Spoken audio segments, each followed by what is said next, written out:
We are recording. All right. Welcome, everyone. Thank you so much for joining me in the webinar today. We're going to be talking about getting your e-com team started, or really any team at all. If you're building any type of business, you need to be getting a team in place as soon as possible. And that's really what we're going to dive into today. Those first steps to get started, get your first employee, get your second employee in, and get that whole outsourcing, that full realistic automation going for you. This is really the only way that you're going to be able to expand and do more with your business, because there comes to a certain point where you are limited. Time is that only asset that you can't buy more of at this point, at least. And that's what we have to fulfill. You don't want to be answering all the emails you get every day. You don't want to be the one who's clicking all the likes on every one of the comments that are coming in from your ads. Those are things that are taking time from more important things that you could be focusing your time on. So that's exactly what we're going to get in today. Like I said, it's going to be getting into the start of how to outsource, how to start getting those first e-com. We're going to focus on e-com, of course, because that's mostly what we talk about right now. But really, with any business model you got, it's the same type of process, same type of thing you're going to be doing.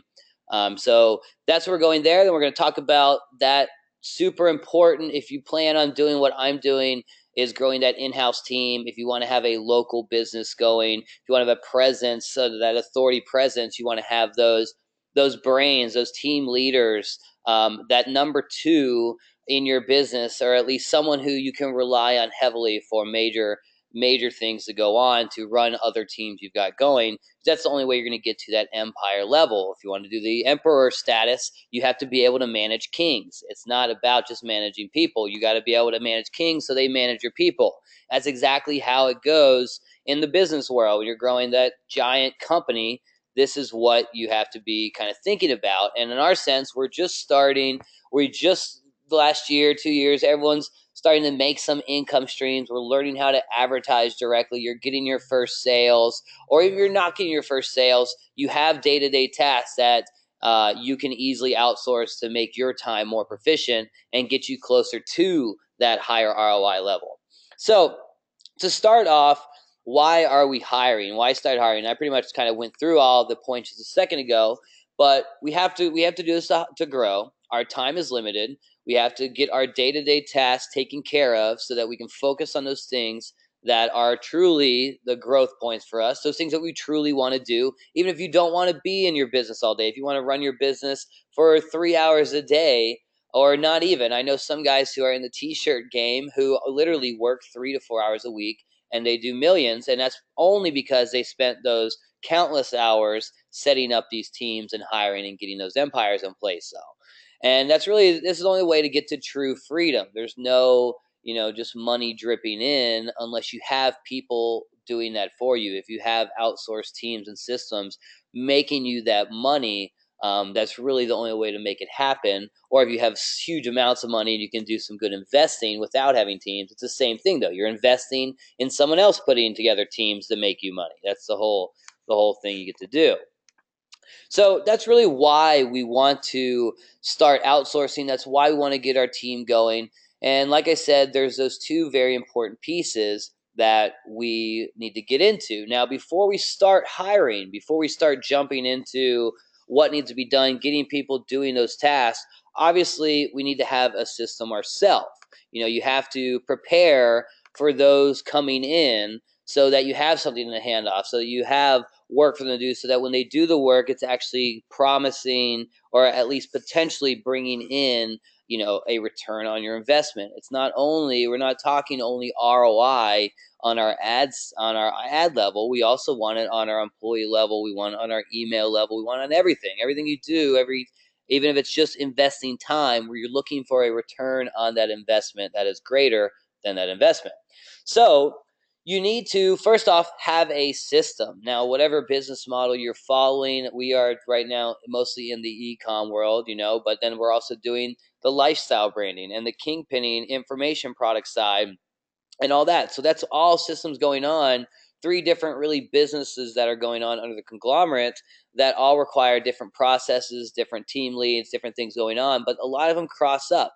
So that's the great thing when you start outsourcing and growing these teams, is a lot of the work that needs to be done can be done across multiple businesses. You can even get to a point where if you're doing e-commerce now and you start outsourcing and set up your social media marketing system, you might like that even more and have teams to be able to really rinse and repeat your social media team over and over, and then start offering those as services to other businesses. So it's just a lot of different options. You have pretty much endless opportunities when you learn how to find a system that works and then just outsource it. You do a lot of times when you start getting good at it, and a lot of guys who are very good at outsourcing don't even need to understand the system that well. They just need to see that it works, break it down with an expert, and then hand out those pieces so that everyone can roll with it from there. So if you guys are missing a system or anything like that, you've not made any money and you're having no luck, I definitely suggest you go check out my Crushing E-commerce course. Now, this is a free course on my Kingpinning site. Kind of walks you through the foundation pieces of getting your Shopify store going. And there's a lot of more great content on Kingpinning, as I'm sure many of you guys have already seen. But if you don't have a system going, this is really it. Those videos that I have posted there, those are the individual processes that you can look at and start breaking down. What I really want you to get out of this webinar is that thought right there, not how to sell your first e-com or your first t-shirt with a Shopify store, but how to think about what goes on in your day-to-day life, what goes on in your business that you can easily hand off as soon as possible. The sooner you learn how to outsource and hand off important tasks, the sooner you're going to be able to grow into gigantic levels. A lot of successful guys who don't know, like I said, don't know the business at all. They're just good at the outsourcing part and getting the right people in place, being able to just look at it in that systematic fashion. So to prepare to outsource, what we really need to do, like I said, is look at our day-to-day work and start setting up into processes. The easier and the simpler this is to follow, the more detailed those step-by-step tasks are listed out, the easier it's going to be to hand it off. Now, certain tasks, certain duties in the e-com world, in your business, are going to require different levels of, different levels of processes, different hierarchies. You might have one task that you do every day. Actually, when you break it down, has 5 different processes that go into it and can actually be broken down to 3 or 4 employees when the entire empire is built. But to start, we need to look at those in the simplest form because we want to be able to hand them off to anyone on the side of the street. If you could find just a homeless guy in the corner and say, here's $10 an hour, follow this guide, that's really the goal you want to be able to do, but then be able to look in our areas that we know are those who are specialized in our industry, those who have the skills and the experience of what we're doing to even maximize it more. So to do this, to break down our processes, I kind of just broke it down into an easy step-by-step fashion, 4 steps. First off, obviously, we want to make a list of all the tasks that are going on in our business on a daily, on a weekly, on a monthly level. And it's just kind of an example here we got. So this was thinking about the e-com level and just life in general, just to start. But thinking about if we have a normal, my Teespring process before, and the way we do our general store and our custom merchandising is we pretty much launch every day, 5 to 10 plus products every day. Designs on t-shirts, on mugs, on necklaces, whatever it may be, but that is the process. So that broken down, that is a daily process of what's going on, and that is broken down into a lot of different steps here. Now, along with that, we want to be able to market. We got Kingpinning going. I want to be able to have content going on blogs and all this type of stuff. So this is pretty much the list of what needs to happen in a day-to-day sense on my level, just to be able to have the basics rolling. And each of these can be broken down into many different processes and steps themselves. So we've got things from going to researching designs. We want someone researching designs every day. Like I said, we're launching these 5 products every day. So that breaks down into the processes of getting the graphics actually designed, uploading those graphics to the store, launching advertisements to those products on the store. And those, like I said, can be broken down even further. You have customer support emails every day. You have your personal emails and your personal contacts. You have, I would say, like, keep consistent content going. So I like to write an article every day for a blog. You want to maybe talk to your mom every day. All these things, you're going to make a list of all those important day-to-day duties that you have. And then you're going to start going down through that list and start looking at which of those tasks can be handed off.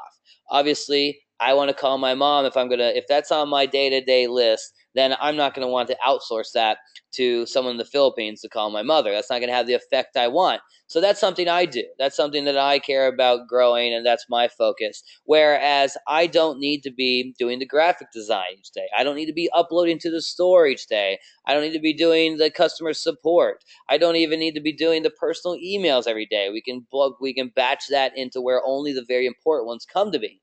So just that level of look at everything you're doing in the day to day. This is why I say the system's important, because if you don't have a system, you're not doing anything, you don't have a structure in your mind, then it's going to be hard to outsource. Now, we can start hiring our first VA and get those pieces outsourced ASAP that you are doing, but you're just going to kind of be throwing money around, kind of like you're advertising. You have no set path, you have no assets going.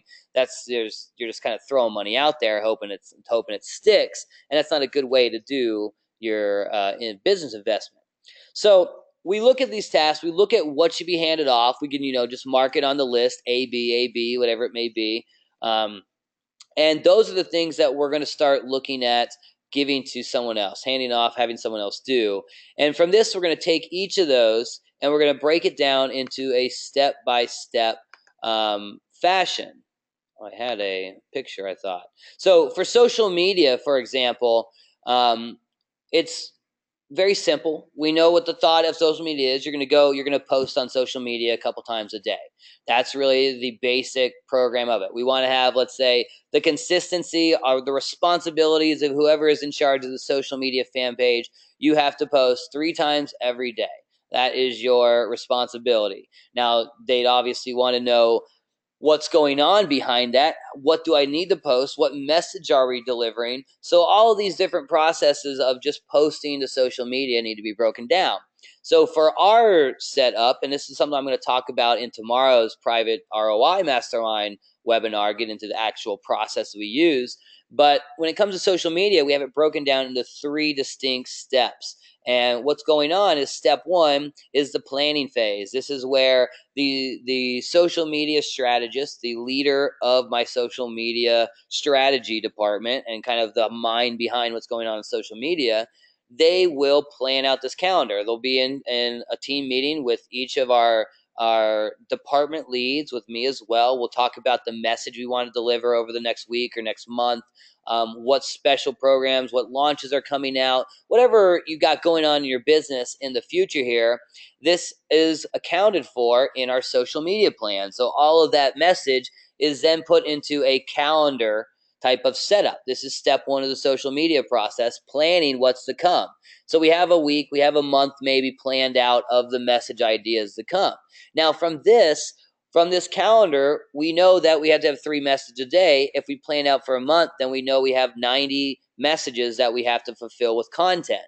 Now from this schedule, we know that these are either going to be what products are going to be, what type of content it's going to be, what message we're trying to deliver in each one of those posts. So from here, we can move on to step 2, where this is the content gathering phase.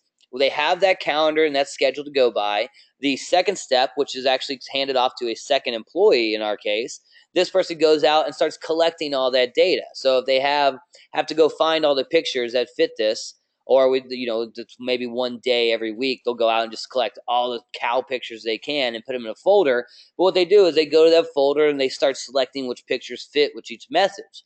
So this is on the product level, whatever the message may be, they're the ones going out collecting that content. Now what we have for step 3, all of a sudden, is you have a calendar that is full of the content they need to post, as well as the message, and then as well as the time and delivery. So the third step is actually uploading that content to the store. This is another VA in our system.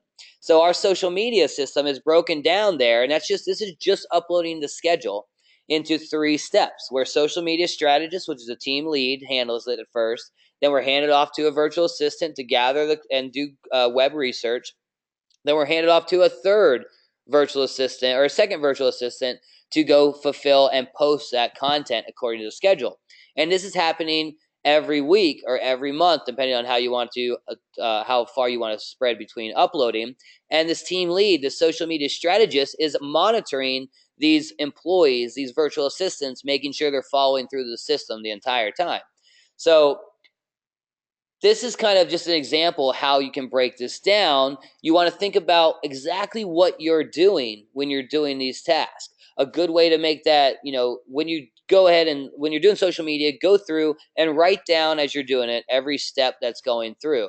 Now, after you've done that a few times, the next step is to create a video recording of yourself doing this. Now, as you're going through, you want to explain what's going on. And with this, what you're going to have is you're going to have two backups here. You're going to have a step-by-step process written out. You're going to have that recording of you demonstrating how to follow through, just in case they can't really understand what's going on just through your writing and your directions. So those two right there, that's really makes it easy for any task to be kind of handed out there. And to start, you're going to be more broad, where you might hire a VA to handle all the three of those tasks of social media, and that's okay. But as you grow, as you expand, as you have more and more and more and more pages and assets and businesses, you're going to see that, okay, a social media strategist actually needs to handle about 30 pages a month. And that means they need to have, each social media needs to have so many VAs under them to be able to handle all that content posting and research. So you want to just start, when you process it out, break it down to step-by-step fashion like that, what happens is you can start to think about it long-term, expansion, and growth. Now, for recording your demonstration and stuff like that, I use ScreenFlow with Max, and then also I used to use Camtasia back when I was on a PC. Both of them are good choices for screen recording and stuff like that. All right. So now when you have this information, you want to make sure that you what's how I say this? You want to make sure that you display this to your employee the best way possible. One of the hiccups, I've done a lot of hiring, I've done a lot of firing. A lot of those firings and bad employees were partly my mistake, because I didn't set them up for success, in the sense of I didn't have all the walkthroughs, I didn't have the step-by-step process there, I didn't have the expectations laid out clearly for them, and it's very important when you start hiring. So we want to make sure that we have all this organized so that your team can easily function together. Like I said, you're going to be eventually splitting this up, where you might be hiring one all go-to guy to start, but we want to be splitting up to where you're going to have 10, 20, 30 people as soon as possible, running that empire, and they need to be able to use the same resources to do the jobs possible. So for, one product launch, if you're launching a new cow shirt, you need to have those cow graphics not only for the social media team to post, but you got to have the advertising versions, you got to have all the information about how to target, and all this in one secure place so that everyone can kind of get their pieces. And then not only that, you can use these organizations to add those automation pieces in there with Zapier and all that. So what we use for our organization, we have a job outline, which is pretty much the checklist. So checklist, step-by-step process I just talked about. We have video demonstration. This is all in like a Google Drive, or it can be a Dropbox folder or a membership site if you want to go that way. We also have a little employee handbook, which explains the company, and it also explains the job description and all the responsibilities we expect from that. So if you're a social media strategist, we're expecting you to manage 30 pages in that week period, and each of these pages need to be posting 3 to 4 times a day according to our MB3 plan. Also, we have, every week we have a analytics meeting where the team leads come in and they report the data they've received to me, so that we can plan on our Monday meeting what the hell we do next. So that's kind of the consistent thing going on there. And these are all explained in that job description and that employee handbook. Now, checklist programs that are good, Asana is a solid one. Trello is very popular too. Asana is where we started out. We used to use it a lot more, breaking it down step by step, but now we're using it just kind of to track our major tasks going on. So, okay, t-shirt design was done, check. Instead of having t-shirt design and broken down to a million steps, we're using a few automation pieces with Zapier and Dropbox, so that, for example, when someone adds a file, and I did a video on this about 2 weeks ago, someone adds a file to a certain folder, it'll automatically trigger messages and even maybe send that file to the next person in line to do whatever job's necessary. And that's what we want to really get in place, where our system is in a step-by-step fashion like that, so that we can have automation pieces going in there that even eliminate the need for more employees on a lot of levels, and really eliminate the need for your overlooking of what's going on. So we'll talk a lot more about that in tomorrow's webinar in the ROI Mastermind. Now, also, you want to have storage. Like I said, you can use Google Drive or Dropbox. We use both. Google Drive is kind of the standard of what's there. Now, when I have Zapier, you can get much deeper into Dropbox's hierarchy of folders when you're using Zapier. So we use Dropbox for all our automation pieces, like I just explained a minute ago. Like when you add something to a folder, then Zapier will do an automatic email or whatever. And Dropbox works much better than Google Drive for that, as I've found. Now, lastly, you want to have a good communication tool set up. So you can use Skype for team communication, of course, email. One of my favorites is Slack, and that's just a new channel, like instant messenger type of thing. You can use tags and you can use channels, and makes it easy to talk among a large team and departments and things like that, where we have a social media channel, we have a web development channel, we have an advertising channel, we have our general team talk, and then you can have your little conversations and keep everyone in line very easily in one spot. But you can do that on Skype as well. But there's also a lot of distractions on Skype, where you have open communication with everyone else out there, where Slack is only connected with those people you allow in. All right. All right, so that is what we need to do to prepare to outsource. That's really what you want to get in place. I'll go ahead and answer any questions we have going right now before we move on to the next section. So feel free, if you have any right now, go ahead and pop them into the question box. Yes, I have, Rowan.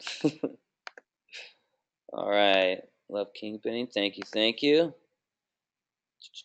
Do you have a link to that Dropbox sharing video? It's in my Kingpinning fan or Facebook group for sure. Probably also on the Kingpinning YouTube channel. I don't have a link off my head here. All right. Daniel's learning. Where did you learn this process ordering for your departments and tasks? I have used this quite a long time. For the past year, I've been setting this up. I've hired 2 or 3 coaches and worked with quite a few people who do this processes. We've had a few good ones. We've had a few bad ones. And it really just comes down to doing this processes 1,000 times over. It was no one really showed how to get it until we actually had it broken down. Then the automation pieces came with those who have the legit automation business going. So lots of different ways to start. It's really just like looking at what you're doing day to day. I think it was like Stephen Covey in one of his books actually introduced me to the idea. But yeah, just step-by-step process is the way to go. Dave is asking, how do you determine the best time to post your Facebook pages? Really, it's just kind of estimated guess until you start having some traffic. Then you can check your page insights, and you can see what times are your peak times. I go about every 3 hours. What am I paying someone per week per fan page? It depends on, right now we have a few people in our social media department, so it's not really per fan page. It would be either an hourly thing or it would be a salary. We are doing some for our niche pages. We'll do like $1 a day per page. So that'd be 3 posts for $1 is what it would ends up being. Do I outsource Facebook ads? I try not to. Drink box, no. Thank you. All right, so let's go ahead and move on. Awesome stuff. Do you keep all your processes in Asana? No, we were heavy in Asana, like I said, but we have moved heavily away from that. It just kind of uses a singular task we'll have there to keep track of what's going on. So if a new design is added to a folder for the graphic designer, a new Asana task will be automatically added with our Zapier to Asana, and that's just that kind of backup check mark system. I'd say this is probably getting recorded. Getting into that. All right, so let's jump into our 2 important hires. We'll get into all these questions here in a second. Again, where are we? So like I said, there's really how I do my system. A lot of people in our market, in the internet marketing industry especially, they're looking for that cheap way to do things. So they really push on that VA system and hiring overseas for low costs. And a lot of times they teach just a very sporadic way of doing it. Now, with my system, what really my brand and my business is about, I want to have way more going than just those, overseas factors. I have a big part of my brand is getting those team directors in place as well. Oops. So we have that presence of locally going. We also have those small day-to-day task duties that need to be done. So the key to get started, really, and I see with all the students I've had that usually start with no employees to start. They're trying to get things rolling. We get the money rolling in. We get the revenue coming from the product sales and the ads. Next off, we want to hand those tasks off right away to a virtual assistant. So really, if you've never hired anyone, if you've never outsourced before, I suggest we're going to start with a virtual assistant for sure, where it doesn't even have to be a great virtual assistant. It just has to be someone who's a very low-cost employee who you can start handing tasks off to on a day-to-day basis. Handing work over that you can monitor and just kind of get the feel of having someone else handle something with you being comfortable enough, not having to watch over their shoulder every second, having your systems in place so that you can get a good reporting system. You don't want to hire someone, tell them to do something, and then have to show them how to do it all the time, or continually communicate so that it happens. You want to be able to cut out those pieces as much as possible. That's the whole outsourcing thing. So really, what we're going to do in this webinar, what we're going to talk about is, first off, how to go about finding those virtual assistants. And MB3, I call them project executives. And this doesn't mean they have to be even overseas or anything like that. That does help with the cost factor. I've hired some project executives here in-house in Nashville, and we'll start them off at like $10 an hour. Now, honestly, if you're going at this level of pay, if you're going at this level of worker, I suggest the international workers a little bit on that because of their work ethic. A Filipino $5 an hour worker is 10 times as driven as a $5 an hour American worker, which obviously that's below minimum wage, but even 10 times more driven than a $10 to $12 an hour American worker. And that's, generalization of my experiences. There's definitely, cases either way. But when you're talking about cost efficiency and the work being done, you don't have to have someone that's sitting next to you. They have to watch over your shoulder every second. And that's really what you want to make sure that you're avoiding. So you eventually want to, hand over most of the work going on to these employees, to the VAs. Like I said, it's about $5 to $10 an hour work. Now, what we're looking at, certain tasks, the type of tasks you're talking about are going to be like product upload. So if you have someone coming in and the graphic design's been done, now they have to add to the Shopify store according to our headline, our right description, the tags, the price, the tax, the shipping, all that information that has to be done, that product upload. This is a great outsource virtual assistant task. Same thing with like mock-up design. So you can have a $5 an hour graphic designer who simply takes that PNG, adds it to your PSD mock-up folder. You can have, those template response customer service scenarios where I like to have very well-spoken English customer support, as well as someone very kind and sociable in the kind of rougher scenarios. But when you have those certain scenarios that just simply require a template email response, and if you're using something like Zendesk or a support desk like that, you can have it little macros and automations where certain emails will go to certain employees and certain customer support reps. So if you have those template responses, they can all go to your $5 an hour employees. And you have those more difficult in-house required fulfillment issues, those can go to like your customer support or service director. So that's another example. You have web research. If you're doing web design research or t-shirt design ideas, you can have that done. Any Excel research, competition research, SEO research, your daily numbers, they can go into Shopify and ads and just write down the numbers with your algorithms to do the automatic math, and your social media posting. So those are just examples of good virtual assistant outsourcing tasks for the e-com system. All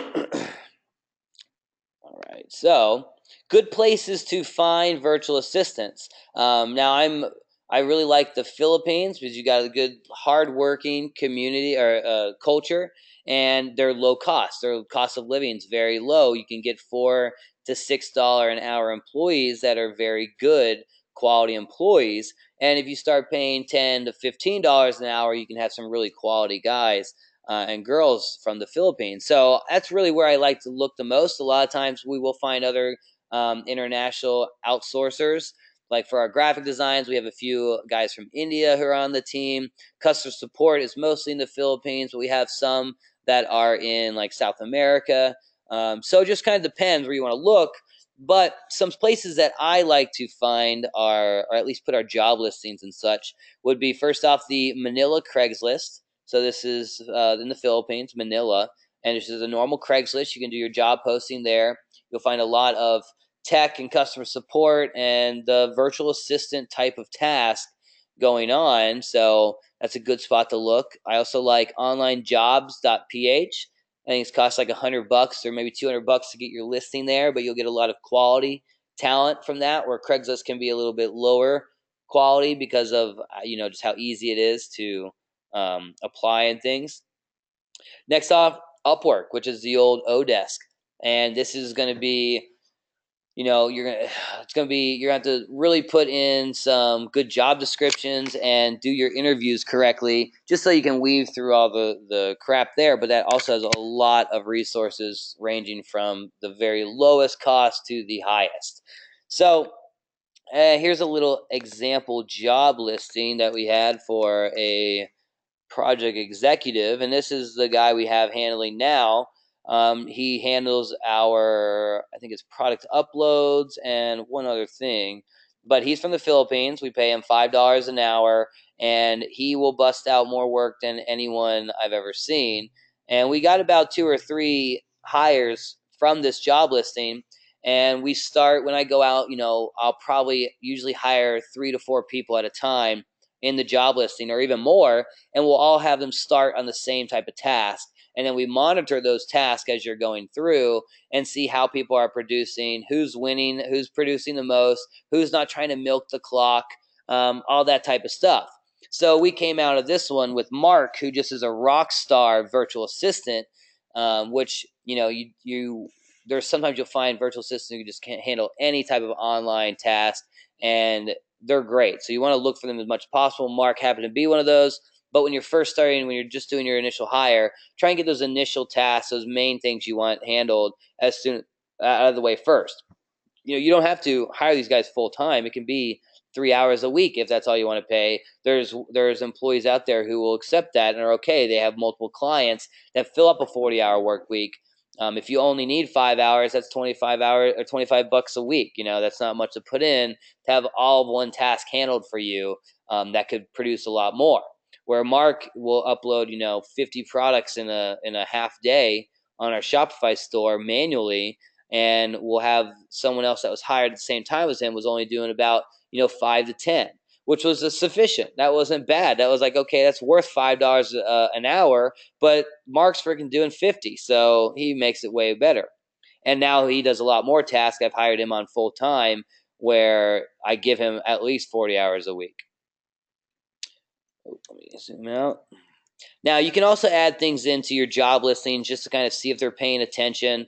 Special directions. And I've seen this a few times. I've tried it a few times. It works well, just to kind of weave out those who are not paying attention, weave out those who are just simply clicking apply. What you can do is, like, in the middle of your job description, you can say, if you're interested in applying, start your subject line with blue when you message me, or something like that, or tell me your favorite cartoon character, or something off the wall that no one would know unless they actually read your job listing.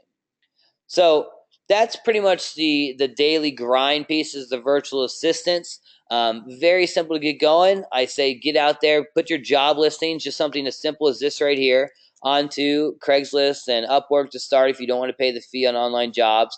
Start interviewing on Skype 5 to 10, 20 people, and find that first initial task and start handing it out to a good 3 or 4 of them.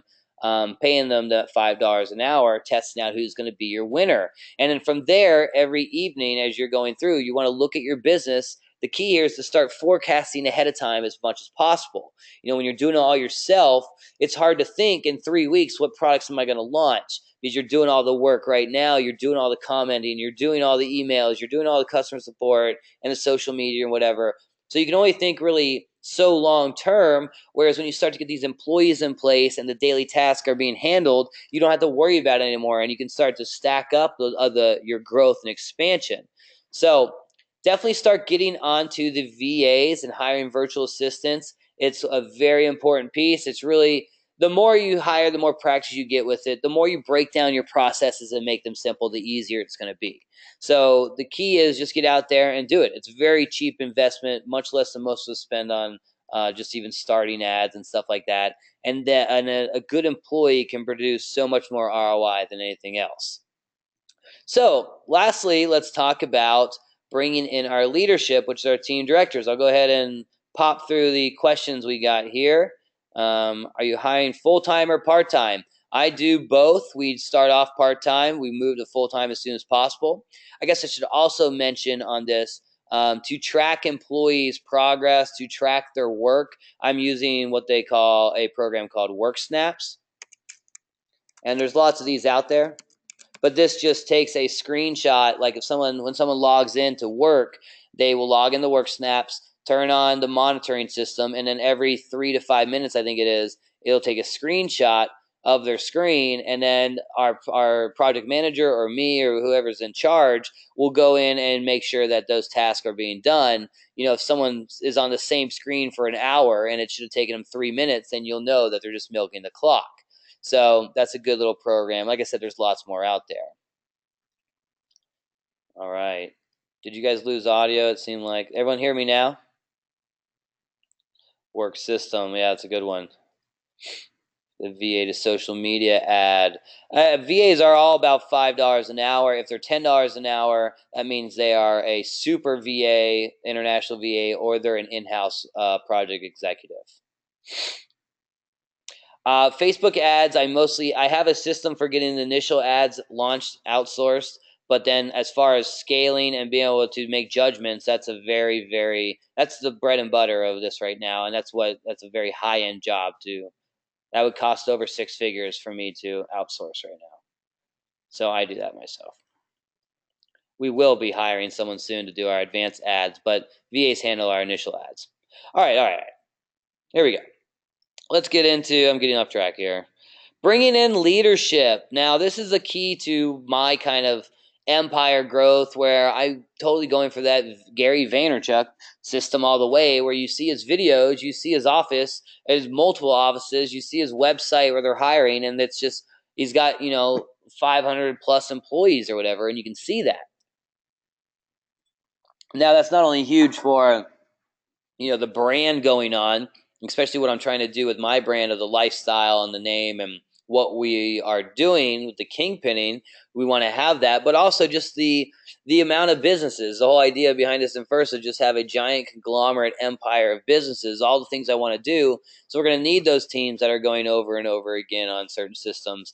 And with that, when you have multiple VAs, when you have 30 VAs going, it's a whole job in itself to be able to monitor what's going on, to be able to communicate with them. And that's another task that is taking out of your focus and out of your growth. So you want to start getting into the team leader, the team director position. And when I first started out, we were doing a lot of hiring. We had some VAs going on and off. I was looking for that person who was the in-house, my number 2, that person I can really hand it all off to, and feel comfortable with them being responsible that we're going to continue growing. We're going to continue on the plan that I've set up. So what we're looking for here is people who are in charge of complete departments. You can have things like an operations director, which is like your number 2, like I just talked about, and they're really in my case, I have a e-commerce operations director, and he's in charge of all e-commerce operations, where that is broken down into a bunch of other departments like the social media and email and all that we'll get into. But his job is to monitor all of those team leads, so make sure they're monitoring their teams under them and that we're in the right direction on growth, where that reports to me on the level of, this is what happened last month, this is what we have coming up this month, what do you think we should do? And it's just can be a 30-second suggestion. Okay, try this instead of this, launch this instead of this, and then go. And as long as you have those systems and those processes broken down and those people in place, rinse and repeating launches like this and rinse and repeating ads and getting new things on the market and expanding becomes very, very easy. Even creating brand new businesses become very, very easy. So for team directors, this doesn't have to be an in-house thing. You don't have to have a local presence. I like a local presence. I want to have that business in Nashville where the mayor is coming. She's at my fundraiser and she's thanking me for providing Nashville so much jobs, or whatever. That's the whole other side of it we want to have in the business too, to be that impact on the world and that authority figure. So we want to have that locally based, but you can of course have team leaders and team directors virtually located. Just these are going to be your smarter individuals. These are going to be those you trust to hold responsibility over other people and tasks, and they can get the job done on their own without tons of supervision. That's really what you're looking for in these team directors. So our first team director, when it comes to the e-commerce side, and this can even be a virtual assistant that you find, like Mark I talked about earlier. He's great at everything internet marketing. He doesn't speak great English though, so he wouldn't be someone we do on the customer support, obviously, but he can handle the entire process from start to finish if we gave it to him. So this is the type of person you're looking for, someone you're going to be able to hand off all those responsibilities to.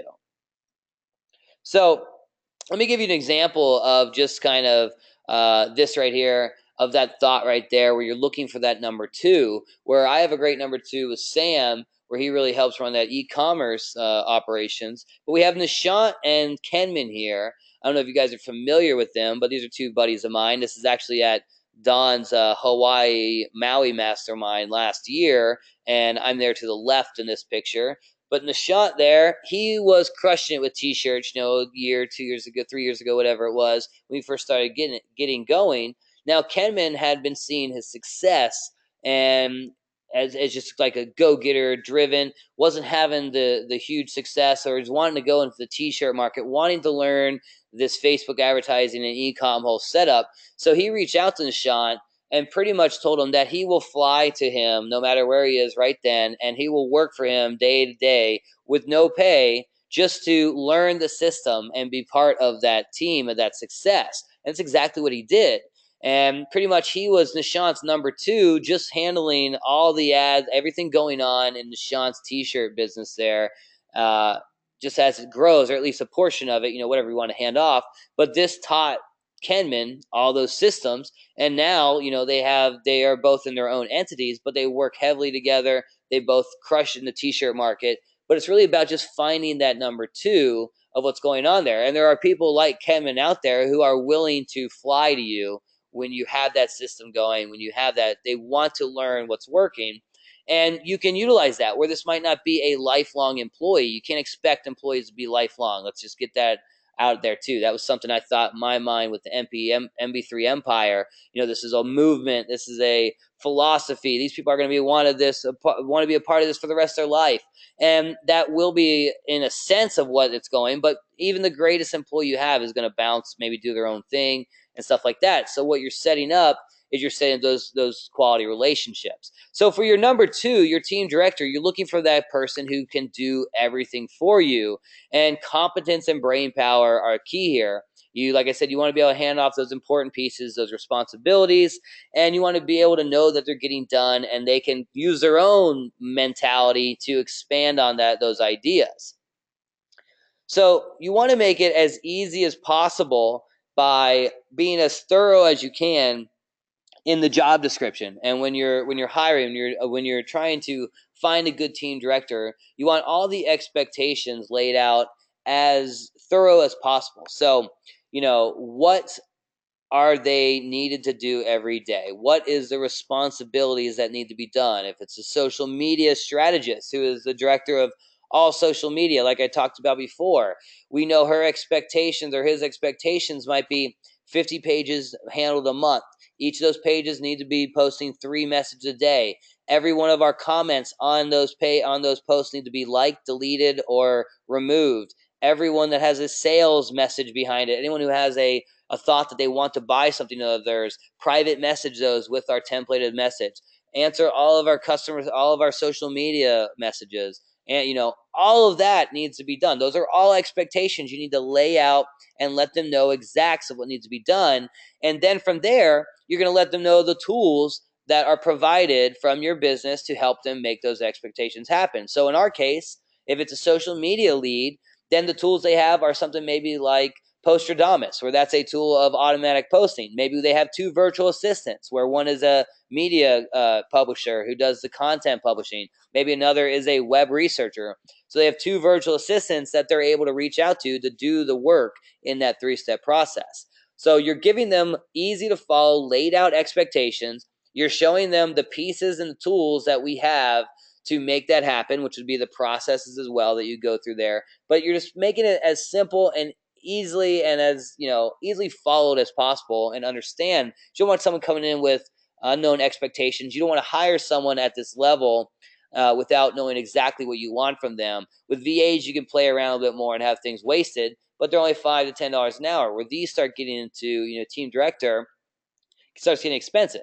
We have a certain way we go about it, which I'll talk about here in a second, but they can get up there, and you don't want to waste the time being invested here. Now, also, you want to explain to them how they'll report the data and the information to you, because the whole point is to hand off the task and then let them be able to summarize what's going on to you so you can make decisions instead of having to monitor and overlook everything that's going on.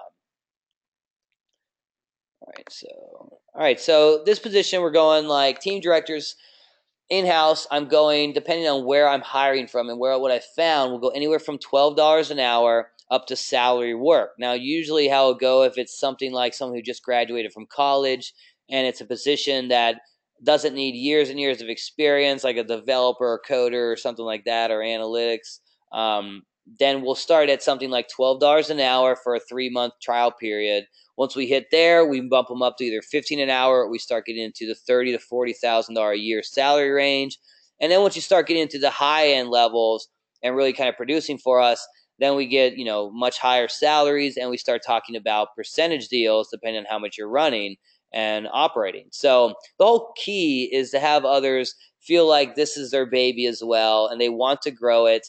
They manage everything effectively, and as it's growing, they're getting their cut. They're growing as well, but it's making you some while you're off doing whatever else you want to do. If it's growing other businesses, if it's focusing on other parts of this business, if it's spending time with your family. So main team directors, things that we really things I'm hiring out and expanding in my team would be things like social media strategist, which handles all our social media, Facebook, Instagram, Twitter, what else? Pinterest, all those, anything social media, and handles all the virtual assistants under them to be able to do the research, to be able to do the posting, and be able to follow our guide. Next off, we have customer support director. This is someone who's in charge of all customer support and all community relations, really, where it's not only the Zendesk support desk, it's the social media messages when they have problems, it's the live chat on the websites, it's all the product launches we do. If it's in the digital world, information products, we'll have that customer support going. We're setting up the live phone numbers for our stores, so that's going to be under their control. And then they have other customer support agents under them that handle each of those pieces. But that director is there to make sure everything's done efficiently to our liking, and then reports that data to me as far as how fast is our response time. Are people generally happy with what goes on? Are we making any money off of the cross sells that we're doing in the customer support, those type of things? Next off, content director, just someone in charge of all the content, emails and blog content, and the general creative direction of what we're doing. And of course, we have advertising, which right now, like I said, we just have our advertising outsourcing right now is just someone who's doing the initial products. I'm just starting to give them the responsibility to start on the maintenance side of it, where it's like after a certain period of time, we have certain metrics of if we spent this much and this is in, then we'll either shut off or bump up. But now we're starting to get to where I'm outsourcing. Okay, when is it time to use lookalikes? When is it time to start retargeting to this custom audience and all those different things? So, an advertising director is something I'm looking into now, which is probably going to look like I'm going to end up hiring a kind of a well-known advertising um, provider out there, and I think he charges, I think it's like 10,000 a month plus percentage of ad spend. So it's a huge amount of money to invest, but that right there is where you can really produce gigantic ROI with their systems. Next off, analytics lead, that would be all the bookkeeping, the split testing, all the number side of it, and analyzing what's going on the entire level. That would be there. And an operations director, this is someone who manages all of these leads and the entire direction the business is going. So it's very important for these employees to be on board with your vision. Like I said, it's not going to be a lifelong type of commitment, more than likely, no matter what the employee is. But the more they feel and they have the same vision as you, the more they're going to be involved in it and really want to help this business grow and really be able to manage people. You really set your own environment up for your business, and that's really what you want to look at when you're hiring and getting out there. So you want those who are on the same path as you, the same vision, same growth patterns. So MB3, we're all about helping others become the best versions of themselves. The entire meaning, MB3, is mind, body, bank, and babes. And those are the 4 areas of the formula of life for happiness in my philosophy. So that's what we focus on in our business. That's what we focus on in ourselves. And that's really helped all my employees, especially locally, adopt what's going on. And it's helped fans and readers as well adopt what's going on and want to be a part of that and do that themselves.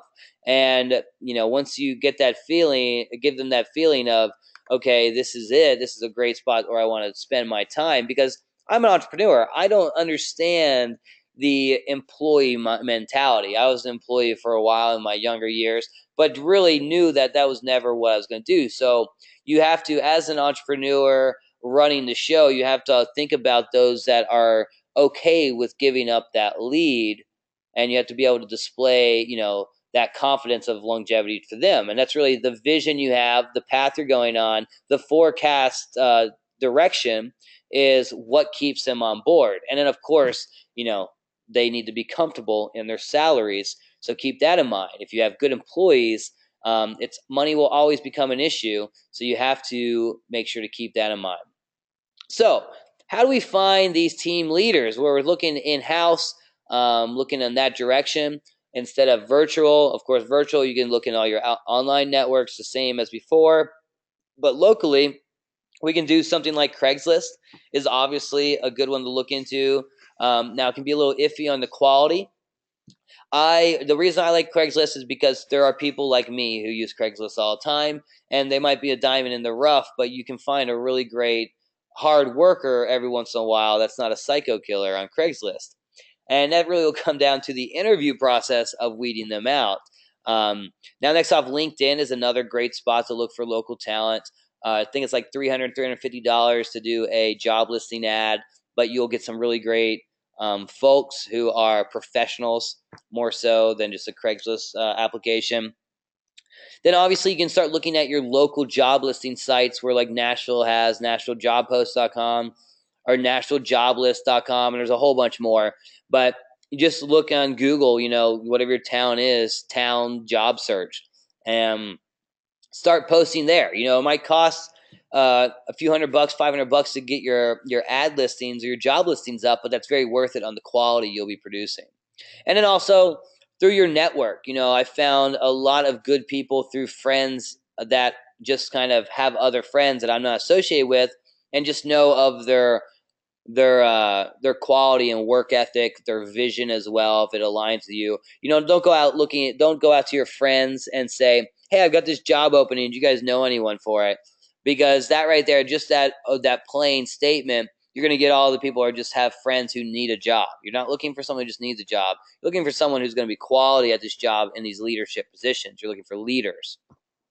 So when you have these job listings up, you're going to get your whole bunch of applications. You come to the interview, and really I was a for what was it, like 2 years. I did the branch manager of a warehousing company. God, I can't even remember what the freaking name of the company was. But pretty much what ended up happening in my job is the branch I was supposed to manage in Tennessee here, they never ended up opening. So I was this extra kind of floating employee for a while that started to go all to the different warehouses they had around the country. And my job was to interview new folks for staffing and fire all the ones, clean the fat from the company as I traveled around the nation doing that. Really shitty job. But I interviewed a lot of people, and I have just my own style. And I really, when it comes to interviewing, I think it's about finding someone who's going to fit in your environment. We're the boss. This is our business. This is, if you're going to have someone sitting next to you all day, one of the most important things to really get out of the way is make sure that you're going to get along and it's going to work out on that sense. Now, you don't have to be friends outside of the workplace if you don't want to, if you want to keep that separation, but make sure that it's not going to be a hostile environment. Make sure they're not going to be someone who's going to represent you badly. In my business, representing me is an extremely important factor. We have a certain brand and name to uphold.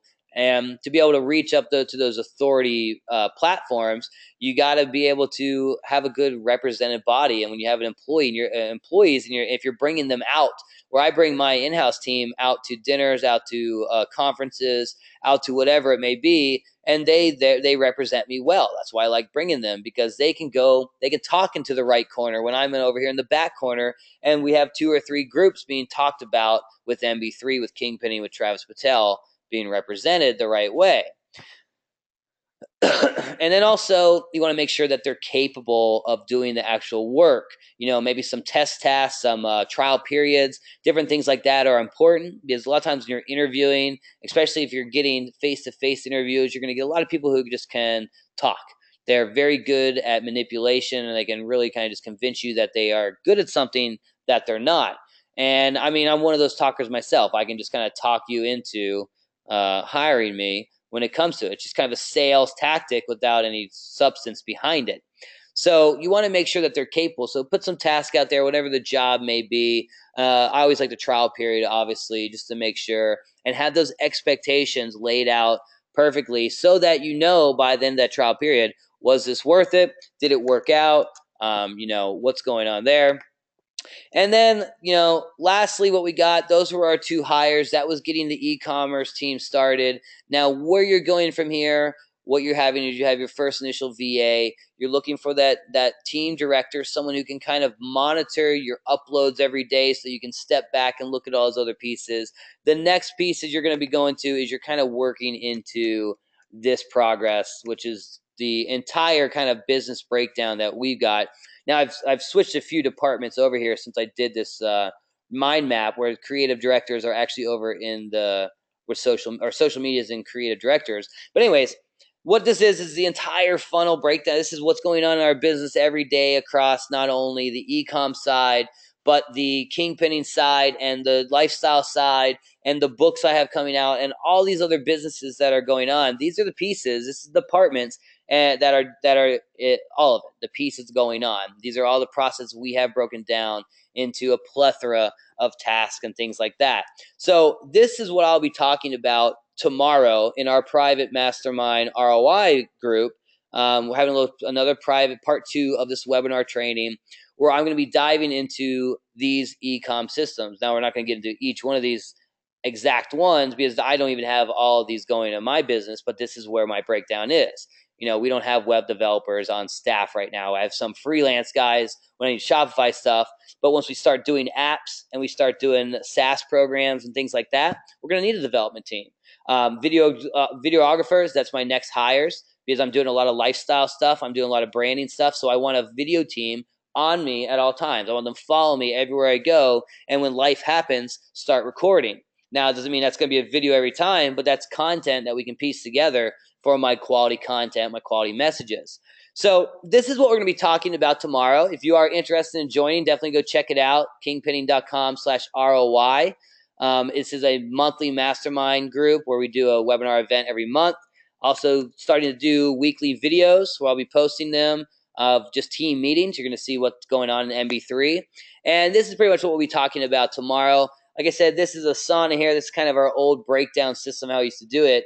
Tomorrow, you're going to see how we've combined this now with Dropbox and a few other systems like Zapier and Slack to really automate all these pieces. But this is an example of the processes we have broken down just for the uploading of a t-shirt. So we have the planning attack where the number one comes in, the product director, makes that schedule. Number two, product research, just in case we don't know products, go in there to fill the gaps. We are then creating that calendar so the rest of the teams know from this calendar. Our social media team knows what to do. Our email team knows what to talk about. Our website team knows what blog posts to do. Our product launchers know what to upload and advertisers know where to go. From here, automatically our graphics team is giving their designs if it's t-shirts. Then from here, the designs are finished, sent to our upload team, which they follow the directions here. And then from there, we're launching ads. So that right there is just kind of a basic, this is just a simple process of uploading a product and launching it from birth to launch. So that's exactly what we're going to be going into tomorrow, along with our social media processes, our email processes, and a few other things that are important for the e-com world. So I would love to see you guys over there. That is www.kingpinning.com/ROI. I'll post that here. Now let's go ahead and hop into the questions. If we have any questions, feel free to post them now. I'll start from the top. Recorded. Yes, yes, yes.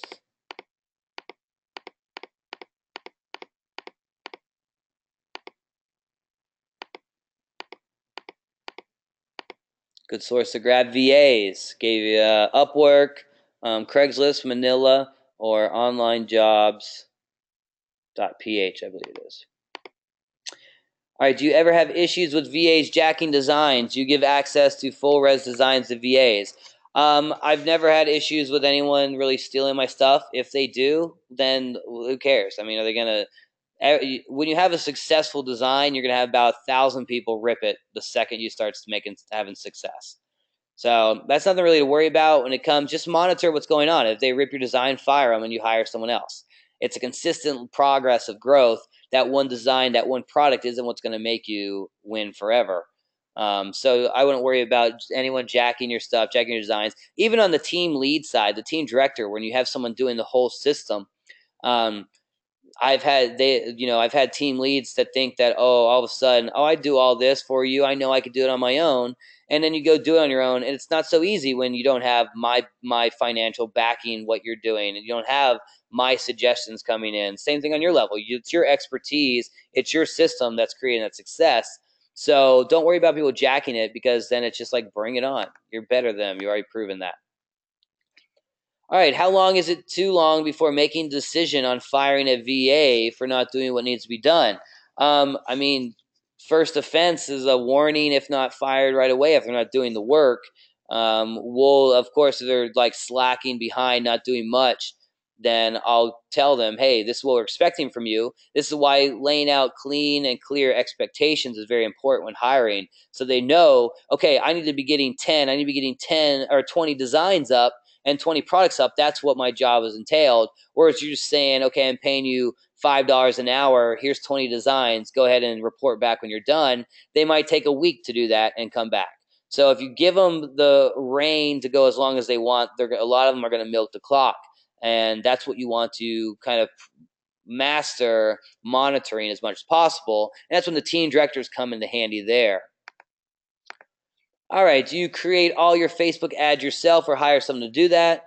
I answered that one, I believe. I have someone do all the initials. Like when I enter a new niche, what I'll do is I'll go out and do a master interest research. And I'll create a master list of interests. And I break these down into how I would go about advertising. So I'll have round one, where I'll have, these are the best estimate guesses of the pockets of interest I'd want to start with. The first ads I'd start with to test new product. And then I have round two on that same master list that says, okay, if round one does well, here are the interests and the targeting we want to use when we scale. And then we have round three, when we're really blowing up and want to scale big, we have it there. Like I said, I only have round one of those ads being outsourced now, and round two, round three is more from me, but that's what we're going to be handing off to our advertising director and the lead of that as soon as we can. All right, do you have a download this my map? Not yet. I can probably get that done. Audio, good. Is there a replay? Yes, John, we will have a replay out. As soon as we're done here, I will be processing it and getting it out to you as soon as I can.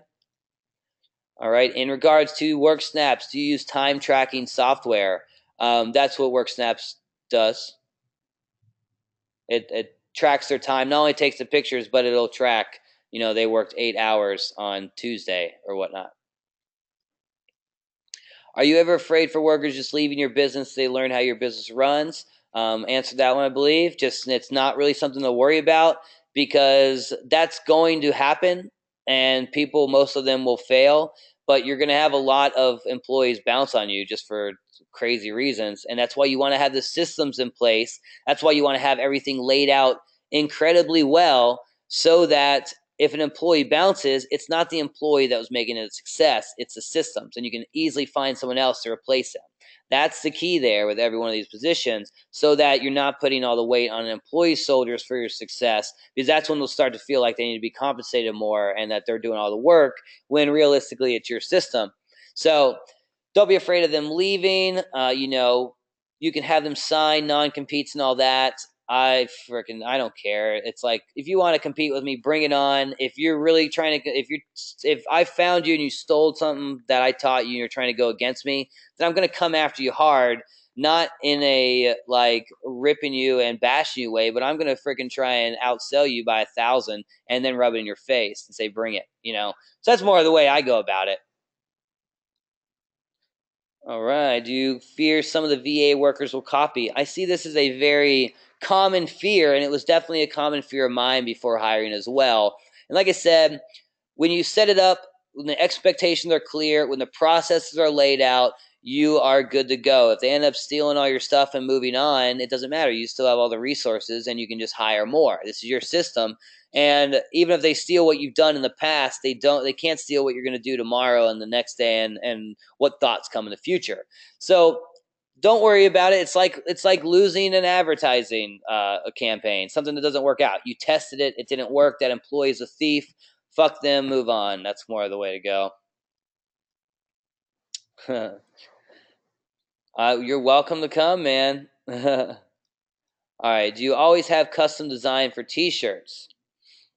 I'm not sure I understand that. Any T-shirts we launch will be unique designs that we have done. Yes.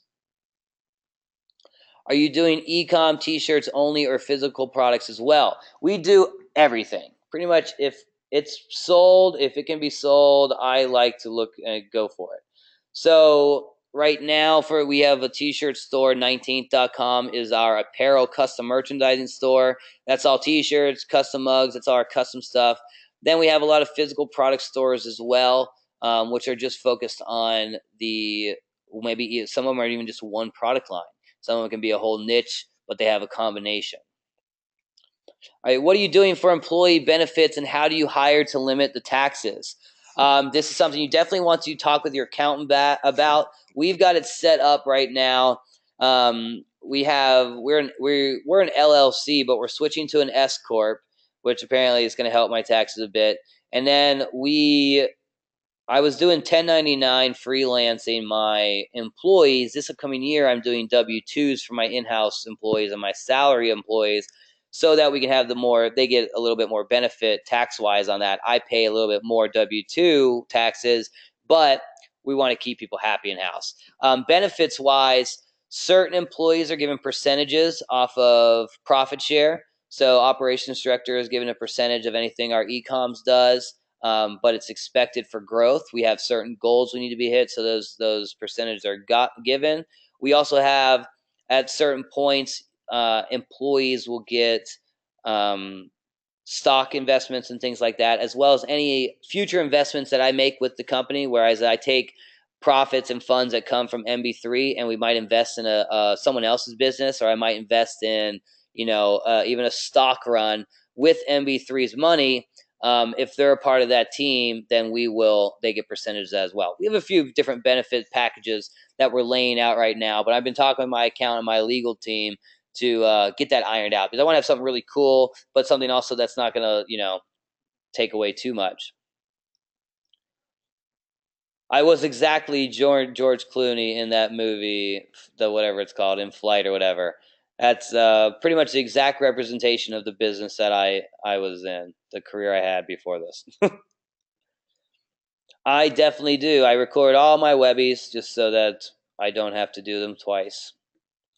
All right, what other content do you share in the ROI group? Well, right now we're really I'm expanding that a bit. It's just opened up to the way we've got it now. It used to be I would have the $50 a month ROI group, and I had a $500 a month Insider Mastermind. I've combined these where it's just a $50 a month ROI Mastermind group, but what's involved is you get there's a private Facebook group, which really it's not too active because we have the Kingpinning group, and that's not really what this membership's about. What the membership's about is in the ROI group, I give little extras anytime I post something in the Kingpinning group or any blog post. I'll usually add a little something extra into the ROI mastermind group for the private, just to give them a little something more. We have a monthly webinar event, much like what we're going to have tomorrow, advanced trainings that you get involved. We're also doing the weekly videos, which is the team meeting videos that you can see inside my business. And then also we're going to have loyalty perks I'm putting into place right now, which after as we get more and more webinars built up, we'll have members after those 2 months or after 1 month of membership, they might be able to see all past webinars. After 2 months of membership, they might get a Kingpinning t-shirt sent to them. These are all things I'm working out now. But really the basis of it is training events, the weekly team meeting videos, and then the discussion group where I'm adding a little something more on there. And right now I'm actually in the process of hiring out a community manager for my Kingpinning group, and then also another one for the ROI group, so that we can have consistent quality goodies coming for you. It's been really tough for me to continue posting in every freaking platform right now as I'm trying to also hire, but that's pretty much what we got going on with it. Boom, boom, boom. Stupid maggots.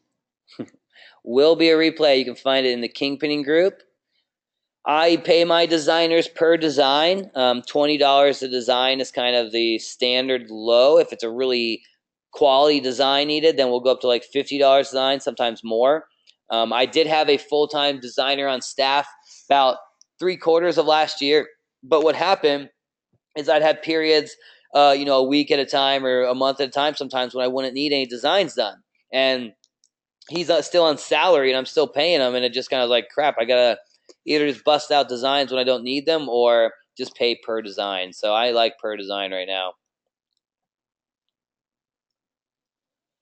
Our posts on Facebook about content or about products do every link to the store. It's a combination. We'll have, it's a push-pull system with social media where you have to be giving content that makes your fans interact, and you want to be giving content that makes your fans want to buy. So when it comes to social media on Facebook, they only want stuff that's going to make your fans interact. So you got to make sure that the algorithm and the system of edge rank, as they call it, is pleased by providing quality content. Things like cute pictures of cows works on my cow page, and out of 5 messages in a day, 4 of them will be cute cow pics maybe, but 1 of them will be a product. And we have 4 different types of content, categories of content that I include in my social media, and it's niche pictures, cute little stuff like memes or something. That's one category. We have products and promotions, which is just a product link. And then we have lead generation, which is things that are sending people to our email list, or they're sending them to our Pinterest clones to get content. And then we also have something I like to call outside content. And this is just if I find like a cute YouTube video or someone else's website has a great blog post on the niche, I'll link to that content. And this is just really about a push-pull system of giving your fans exactly what they'd want to see. And that's how we can get away with promoting stuff and still make people happy. All right, do you have like a department that hires and fires people, or do you personally have to deal with all the firing? I do all the firing myself right now. you could easily hire someone to do that. I could have my project executive or my operations director handle it, but just out of kind of respect for my employees, I do it myself. It's tough. That's definitely a hard part of being a business owner, but you will definitely have to fire someone.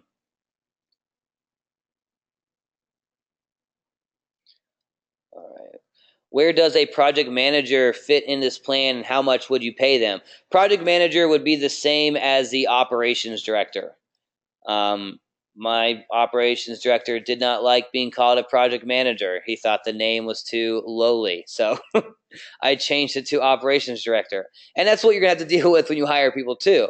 They want things a certain way. And even though you're the boss, it's your business, we're trying to appeal to everyone and make something great. So change the name of a position that works.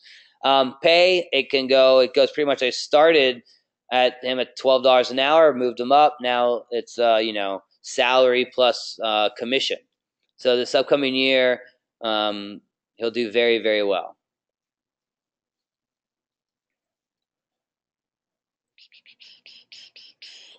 All right. Helen's asking, will you let people who help you with launching your first round of ads see the rest of your ads? If not, how do you prevent it? No, I mean, if someone's able to launch your ads, they're going to be able to get into your ad account and see all the stuff going on. They have a certain duty that's due that day. When you're hiring people out there, you're not going to really be hiring people that are like us who want to learn the system. You're not hiring entrepreneurs. You're hiring people who want to work and who want to just get their $5 to $10 an hour and be able to go feed their family or whatnot. So you don't really have to worry about all the time people stealing what you're doing and moving on.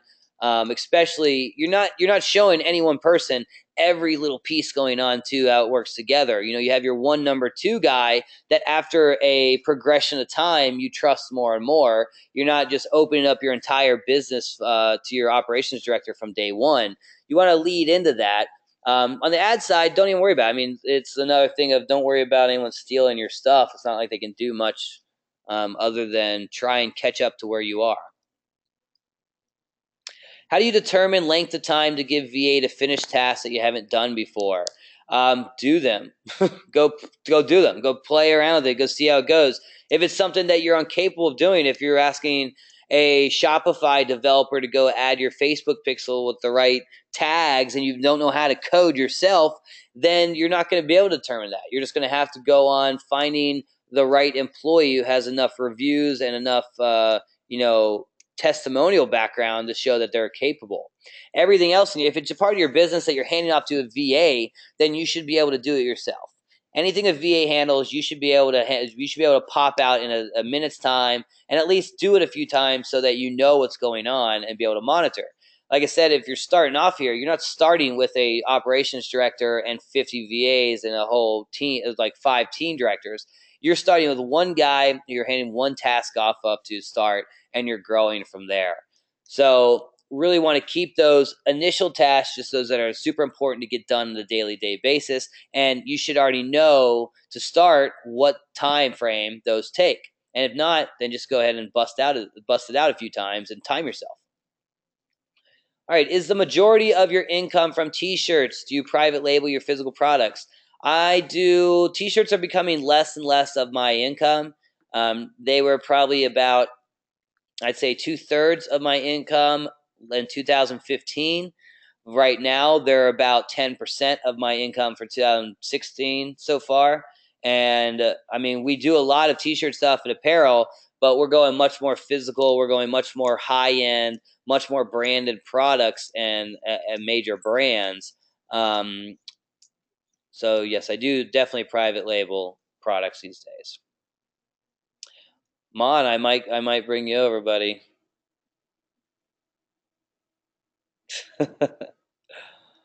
Dave, do you offer one-off consulting? Or does anyone on your team? I have established later program. No, I do not anymore. I had a coaching program. I just actually closed down at the end of February there.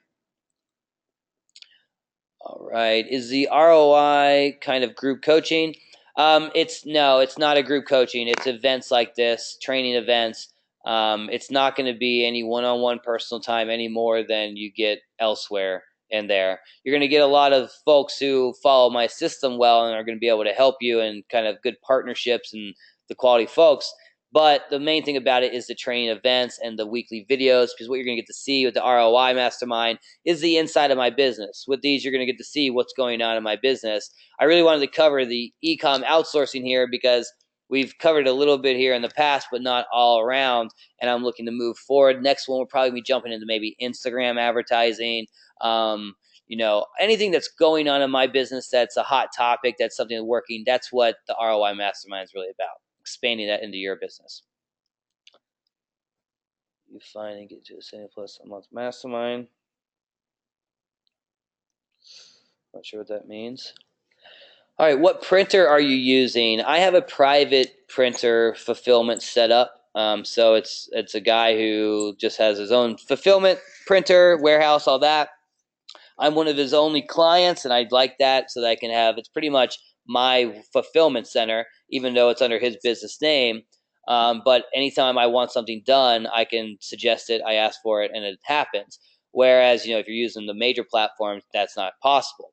But, you can use T-Launch is a good one. Teespring, I believe, has opened up into Shopify integration. Gear Bubble is awesome because it has so much custom merchandise options beyond T-shirts.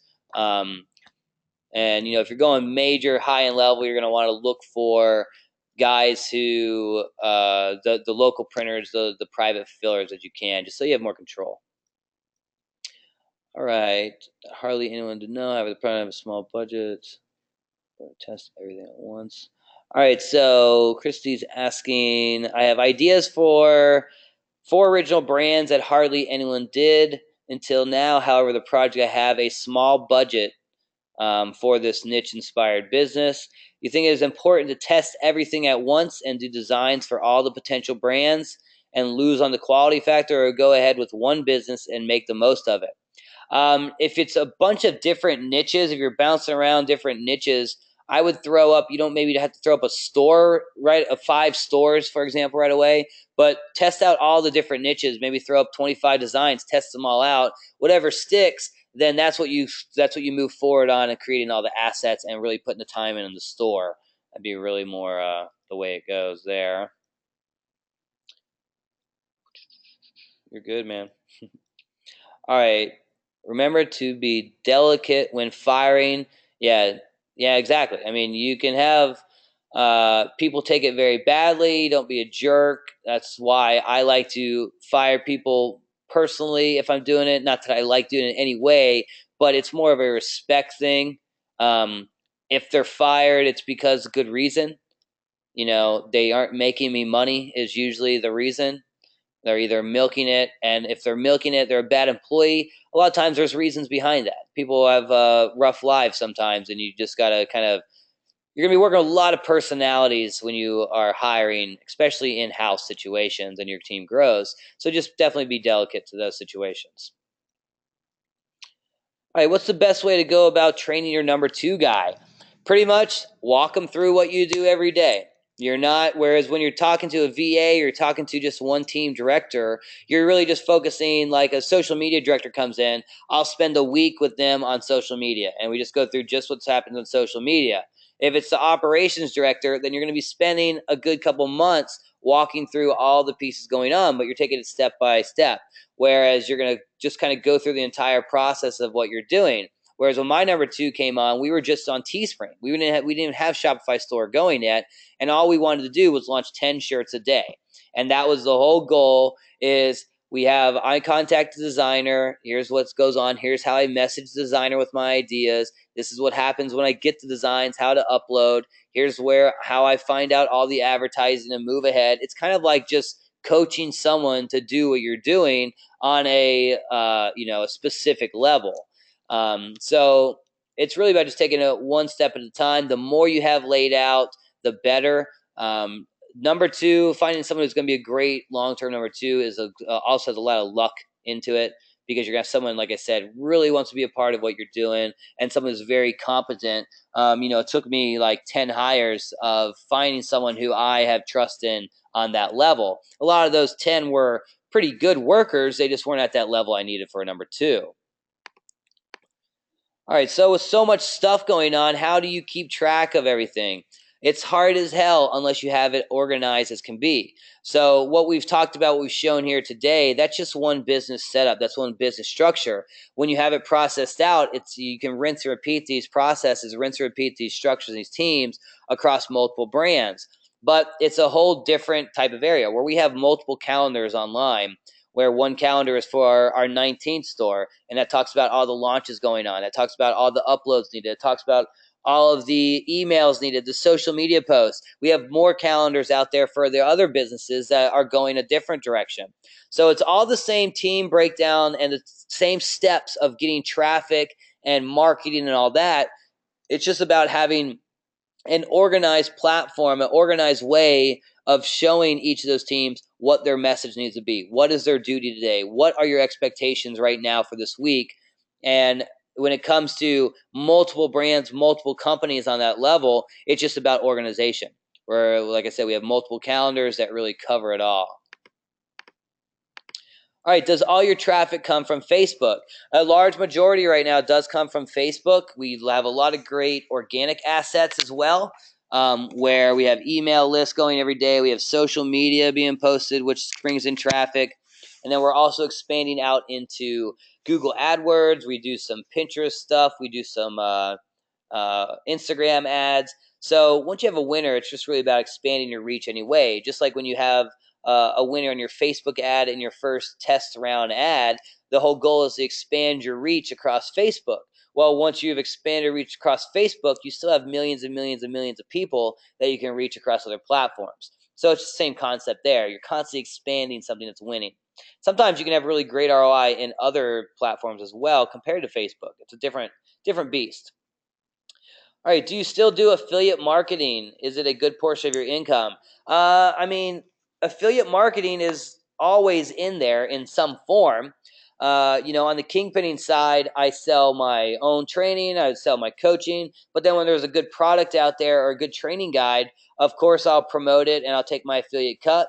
Even on the e-commerce side, on the back end, if you find good products out there who aren't available to drop ship directly with your brand on, you can still set up affiliate deals. And even on the back end of your e-com, on your email list, we've done things like CPA offers. So if you have just where you're getting paid per action, if you have you sell like weightlifting wristbands or wrist straps for deadlifting and heavy lifting and stuff, for example, on the back end of those buyers, you could do a CPA offer for one of those muscle building supplements. And anyone who signs up to that email list, you get paid for. So it's not only one type of product all the time. It's about growing the audience, the asset, the community, and then offering whatever it is that will help them. And that can come across as affiliate products, your own physical products, t-shirt designs, information products, workshops, affiliate set of CPAs, whatever it may be.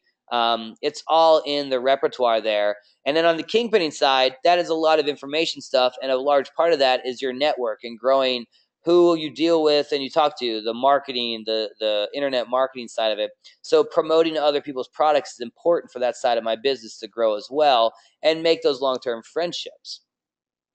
It's much easier to make friends with someone if you just made them 100 grand. All right, so around how much margin do you make for your private label businesses? You're looking at anywhere from 10 to 30%.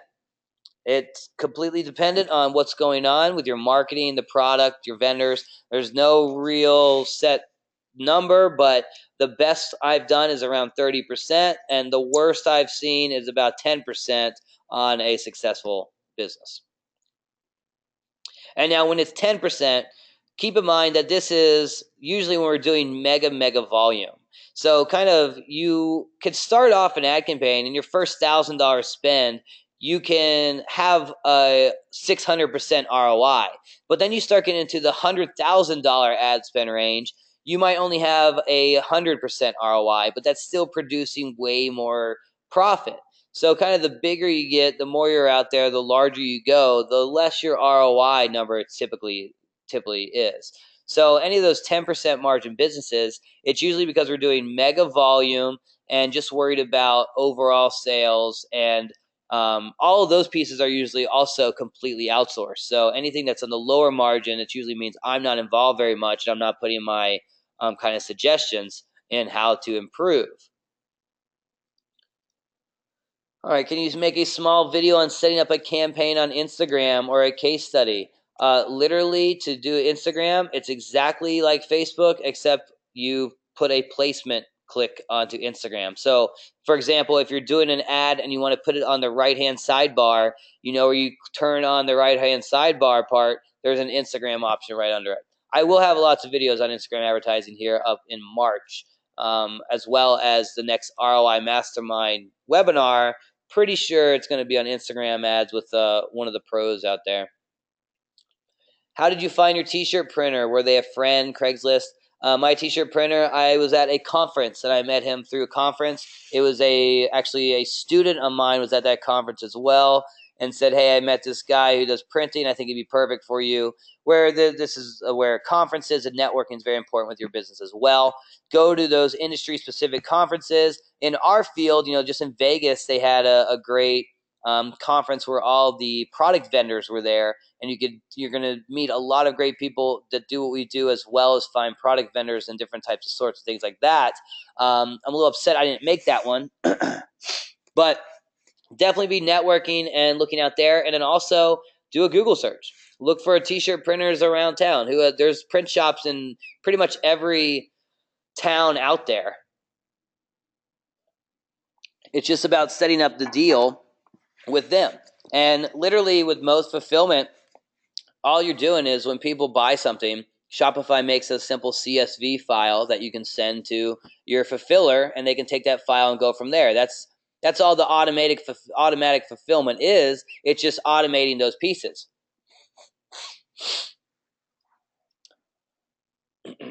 All right. If you stepped away from your business tomorrow and never touched base for 2 weeks, would everything still run just the same? Pretty much, yeah. I do that all the time, actually. I go to Jamaica for a week and a half here in about 30 days. I'm going to Italy for I think I'm going to do probably the last 6 months of the year in Italy, like I said, and the entire time I expect my team to be running and growing. What ads do you use the most on Facebook? I use all types of ads. I use every type of form you can. There's no one wins all, ever. Do you use Pinterest ads? Yep. Organic as well, yep. Do you just PayPal your virtual assistants or pay through Odesk? If just through PayPal, do you count them as employees or contractors? Just through PayPal, and they'd be contractors. It's the same thing. It's a contract employee. That's all it means. The only people that get on salary are those that are in-house and well-established in my business. Because I start to give perks and things like that. That's when I start to give the benefits packages and the stock options and stuff like that. All right, is there a way to have high volume stores with high ROI? I mean, I'm sure there is, but I'm just saying the larger volume you go, the less your ROI is going to be. Like if you have whatever store you have, if it starts at 500% ROI, as you ramp it up, more than likely, please keep that in mind. What I just said, more than likely, that ROI is going to drop as you go up. So it doesn't matter. It's about improving all those pieces at any time. But the more you're doing, the more traffic, the more the reach you're getting, the more general people you're going to start hitting. So that's kind of the key there. How do you manage your scaling? By this exact system I've laid out here, just the processes. It's exactly the same thing, step by step. What do you do when this happens? Go. That's kind of how you do it. All right. What do you think the easiest products are to get started selling on Shopify? Do you recommend like drop shipping products from AliExpress? Yeah, that's all works just fine. Does the e-commerce, you can sell absolutely anything you want. So if it has to be AliExpress, it can be whatever you want. Just go out and all drop shipping is find a product out there, marking it up higher price, and then selling it. That's it. So it doesn't matter what you sell. Easiest products to sell, there's no easiest. It's whatever people find unique and that audience likes. T-shirts always work well. That's why with social media, because people are passionate. Same thing, any type of apparel. So jewelry works just as well on that front, but it's not like a jewelry piece always going to outsell a T-shirt or vice versa. It's just, what does that audience want? This model is very good for finding your winners and getting things started. It's not drop shipping from AliExpress in China, one-off drop shipping like that with long delays. That's not a long-term model. It's something to make a few $100,000 maybe this year, but the whole idea is to find those audiences and those assets, grow them, and then dive into private labeling and growing your authority brand. How big of a part does ganja play in your brainstorming and coming up with new ideas? I mean, it's a pretty good part, I guess. I wouldn't account it for anything because I come up with ideas on and off weed. So it's just kind of part of my everyday life anyway. So always gets you a little bit more creative though. So sure, it helps. Why choose Shopify rather than Amazon? Amazon is simply a traffic source. Why not? Why do you have to not use Amazon when you have a Shopify store, or vice versa? When you have a Shopify store, it is your brand, your assets, you're growing. Whereas if you're just listed on Amazon, you might be able to private label and brand your stuff, but you're just relying on a single traffic source. Why not create a Shopify store with that same product, advertise through Facebook, get your higher margins on your Shopify store? You can hook up Amazon with Shopify, so when someone buys off your Shopify store, Amazon will automatically deliver and send that product, just like if they bought off Amazon. So as I look at it, Amazon is just a traffic source. It is nothing more than that. It's no reason not to have it in there. A lot of products might not sell across platforms, but there's no reason not to have them both going. I mean, definitely, if you have Amazon cranking, you might as well have a Shopify store going as well with it. All right, do you mostly sell products manufactured in China? Not really, no. That's where we start our testing and finding out new products. That's not our majority of stuff. I mean, I guess manufactured, we have a lot of deals where we're getting like thousands made at a time and shipping them over. But then we have our drop shipping centers set up here. So it's not one-off drop shipping from China like the normal system you see. We do use a lot of factories in China and actually do have manufacturing because their costs are really great. But it's about half-half, I'd say. Now I'm kind of thinking about it. What stock options do you usually give? Really just depends. There's lots of different options we have going. Depends on the investments I have going right now, and depends on the employee. We only have or two employees right now who are at that level. But that's future sense. Well, I'm trying to think of what I'm trying to get in place is get employees so they want to be here for 30 years. The old school American style hardcore workforce that is not around for anyone these days. And but you want to have kind of that Google experience or that Facebook atmosphere. All right, what is your morning routine? First 2 hours. All right, well, that's a little off topic, but I wake up. What do I do first? I'll do some push-ups, sit-ups right away. This is my new routine I've been starting. We take a protein shake. I usually go work out right away. We'll eat breakfast. I'll read for 30 minutes, and then we're in the office. So that's pretty much the first 2 hours. Boom, boom, boom, boom, boom, boom, boom, boom.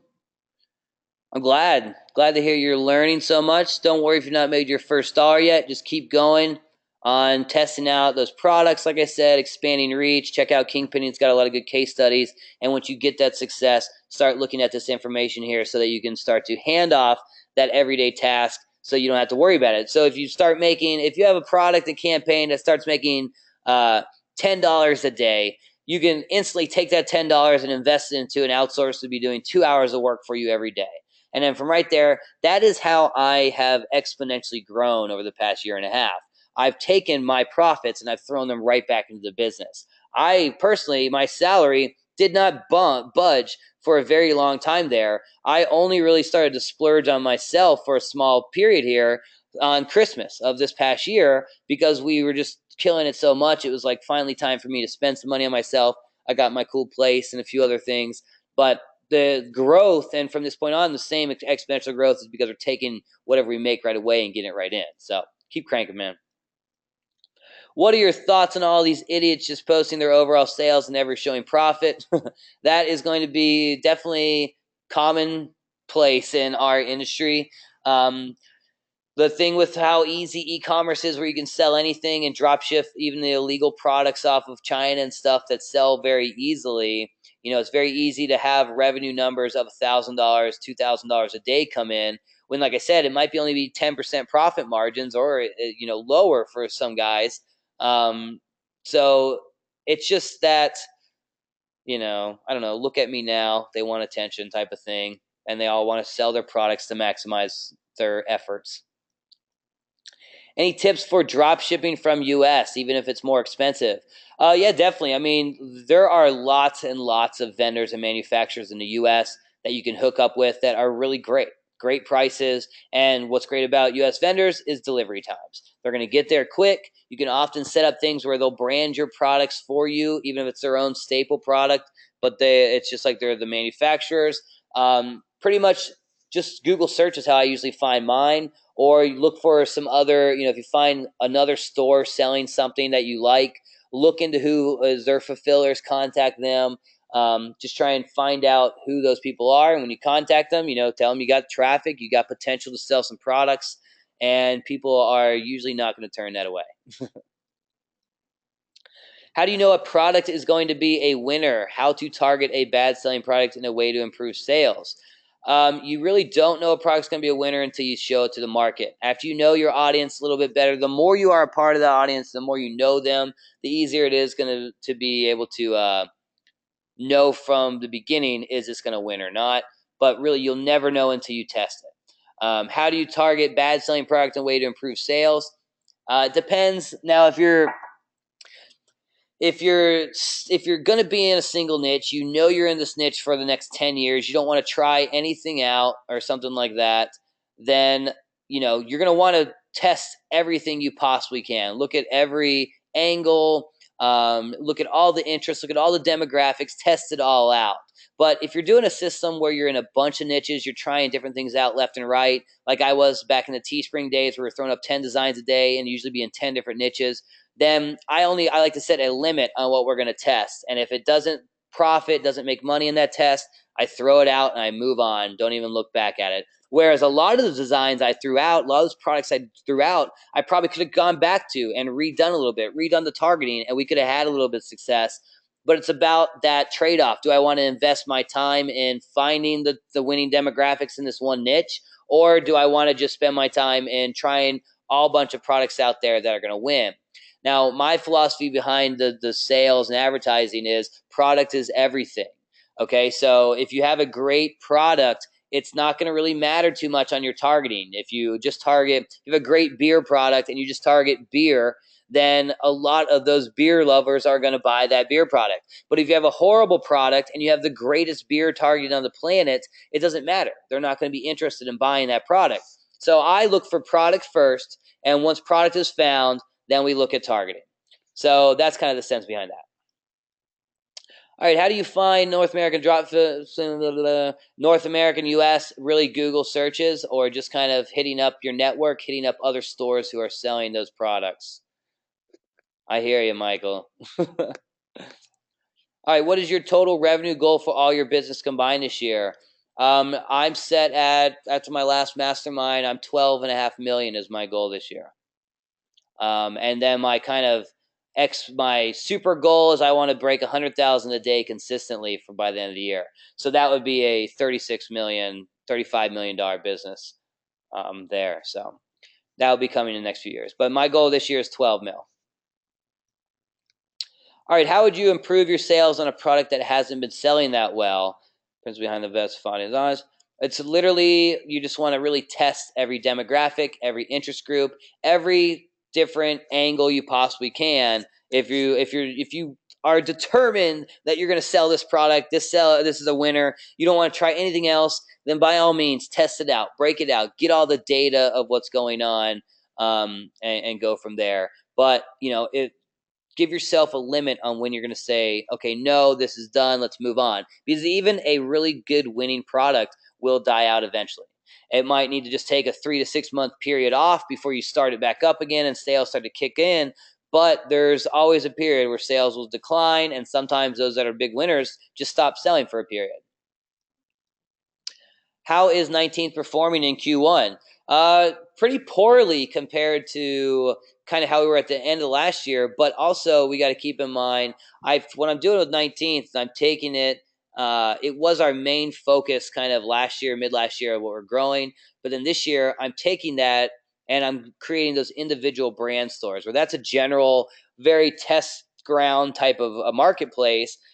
We have just that consistent system of launching consistent products every day going on that store. And then when we find those products and those niches that start to really take off for us, then I'm creating those individual products and those individual e-commerce stores that really create those authority brands.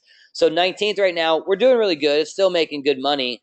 It's just not what I'm considering my personal profit maker. I'm using that to find my hooks and my angles and to allow my operations director to make some money as well, because he gets a certain percentage of that. So I let that be his baby, and he's following my system. And then I'm focusing my time on my new brands that are really what I was trying to do, where 19th is great because you do that outreach system. You can find a new six-figure income source here and there every once in a while, and those add up. But this year I'm focused on building those brands I can sell for 8, 9 figures. I want to have that brand behind my back like Damon John has of Fubu. That level of brand, that level of business on my record is what I'm going for. All right, what percentage of your t-shirt designs is a winner? What's average? I mean, if I launch 10, I would say 1 or 2 will break even or above. Out of those that break even or above, I'd say probably 1 out of 20 of those will end up making big profits. So you're looking at, if you find 1 winner a month, you can crush with that. So keep that in mind. Launch hundreds and hundreds of t-shirts if you're going to be launching t-shirts, if that's your business. All right, are you trademarking any of your brand names or profitable yet or original sayings? I've not trademarked, copyright any of my designs, like sayings or anything. I have had people go and trademark my designs after I've already created them, which is crazy. But that is not the exact design, but the phrase itself. But I am trademarking my brand names as far as the companies and the logos and what's going on with them. All right, how would you get new people looking at your ads after your ads are running for a few weeks? Just kind of expand reach, hit places that you haven't been advertising, or turn it off for a few weeks and go back. All right. Yeah, man, no problem. Glad to answer them. All right, do you create a new LLC for each new website along with new credit cards as well? No, I have one LLC, which is now going to an S Corp, which is MB3, the conglomerate. And then we have sub-businesses under them. I can't remember off the top of my head, I can't remember what they call them, but they're just like subdivisions of your business. It's like a business working under the name of this, but it's MB3. So for every store, we will have a new credit card. For every ad account, we have a separate payment source, which might be the same bank account with different cards. But we only use one LLC. We are starting to do some of our brands. We are going to start creating individual LLCs for the bigger ones that we want to sell off, mostly so we can get some PayPal accounts under them and stuff like that. All right, do you set a certain dollar amount when testing new niches before deciding to exit? I do $20 an ad set, and it'll be anywhere from 1 to 5 ad sets to start a test. So anywhere from $20 to $100 is my initial test typically. All right, would you mess with the same ad running or make a new one? Probably, I never like to edit my ads running, so make a new one. The same ad for sure. All right. So, guys, that was it. I appreciate you guys joining me today. I appreciate the solid questions there. We will dive into this on an advanced level tomorrow. I'd love to see you guys in the ROI group. If you want to join, that's kingpinning.com/ROI. I will get the recording going on this right now. And if you have any more questions and comments, feel free to leave them when I post in the Kingpinning group on that post. And once again, guys, I really appreciate you guys joining me. It looks like this did record, so hurrah. I will see you guys shortly. Have a good one.